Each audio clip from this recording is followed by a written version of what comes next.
If you want to see how I have to get it going, second gear, I can't bump start it because I've got nowhere to bump start it. Second gear, clutch in, but it's not really clutch in because the clutch is still engaged when I pull on it, but I need it for the micro switch in order to allow the starter to start.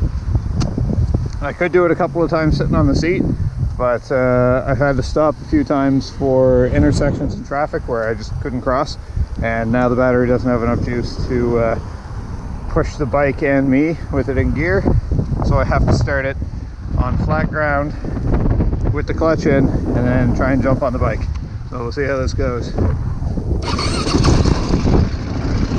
only way to do it. And then clutchless shift.